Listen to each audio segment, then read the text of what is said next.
Ce matin, Guy, vous avez l'air déterminé. Oh oui, parce que je vais donner un vrai conseil au président Macron. J'ai découvert ce matin dans le Figaro une pleine page d'entretien d'un ancien et talentueux confrère à nous, le journaliste Pierre-Louis Basse, qui était devenu conseiller du président Hollande à l'Élysée. Et ben, il en tire un livre que je n'ai pas encore lu. Je suis sûr que c'est bien parce qu'il a une plume formidable. Ça s'appelle Le flâneur de l'Élysée. Alors, il n'est pas le seul.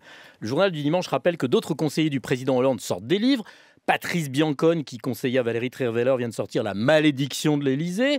Vincent Feltès, il paraît qu'il était chargé des relations avec les élus à l'Élysée. Ça nous a c'est un petit peu échappé. Sort un livre en novembre. Oh oui, il sort un livre en novembre à partir de 80 cahiers de notes. Je m'emmerde déjà. Son titre est Si ça s'était passé autrement. Alors, ce qui est drôle, c'est que Laurent Binet, qui avait suivi la campagne de François Hollande, avait publié Rien ne se passe comme prévu, comme quoi. Tout passe. Et puis on attend le livre du conseiller en communication du président Hollande, Gaspard Ganzer, bien évidemment. Et alors lui, ça va s'appeler La politique est un sport de combat. Je précise pour nos auditeurs que combat s'écrit en un seul mot. Aquilino Morel avait été salement viré de l'Élysée. Oh, je suis désolé. Oui, c'est pas de votre niveau. C'est moche, oui, c'est moche. Pourtant, parfois, non. Alors Aquilino Morel, lui aussi, qui avait été viré de l'Élysée, a publié un bouquin. Il n'y a que Philae, finalement, la chienne, qui n'a pas encore publié de livre. Je ne parle pas de chien au hasard, parce que vous vous souvenez, Jean-Michel, vous qui avez Baltique, qui avait pu Baltique, qui était le chien de François, la chienne. chienne. Vous qui étiez l'éditeur Non, ce n'était pas moi. Oh, j'étais trop petit, Jean-Michel, dans les années. Qu'est-ce que c'est que cette histoire de chien, là? Baltique, la chienne de François Mitterrand. Oui. Trois livres, Aboitim 1, Aboitim 2, Aboitim 3. Vous vous souvenez de ça? Vous n'avez pas lu ça? Si, C'était absolument, aux ça me revient éditions maintenant. numéro 1, Il y avait plein d'infos dedans, les croquettes, tout ça, c'était très bien. Non, il n'y avait pas que des infos sur les croquettes. Alors, vous exagérez, Jean-Michel, comme toujours. C'était une parodie des verbatim, bien évidemment, de Jacques Attali. Les chauffeurs des présidents aussi avaient publié des livres. Alors là, pour le coup, c'était moi qui avais publié Pierre Tourlier, c'est vrai.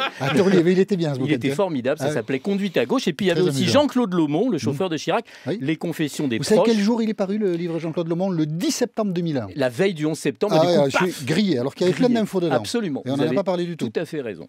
Les confessions des proches et parfois aussi des proches sont donc un grand classique de l'édition politique. Mais le plus important, c'est que ces confidences ne sortent qu'une fois que l'homme politique a décidé de se retirer ou bien qu'il est mort. Quand même, Alain Perfit, je sais bien, Jérôme Cadet me disait quand même, Perfit, c'est un autre temps. Guy, pourquoi tu nous parles de ça? Il a attendu 2002 pour publier C'était de Gaulle, les 1952 pages extraordinaires de ses confidences et de ses rencontres avec le général de Gaulle. Tout ça pour dire que pour passer le cap du premier mandat, s'il veut être réélu, le président Macron doit verrouiller sa tripotée de conseillers pour qu'aucun d'entre eux ne publie avant 2022 ses notes de réunion, ou alors que le président Macron incarne la disruption. J'avais parié que je dirais disruption, un jour dans cette chronique. C'est fait, je le répète, disruption. Leur coupe l'herbe sous le pied et écrive lui-même le roman de son quinquennat, la suite de son livre, Révolution.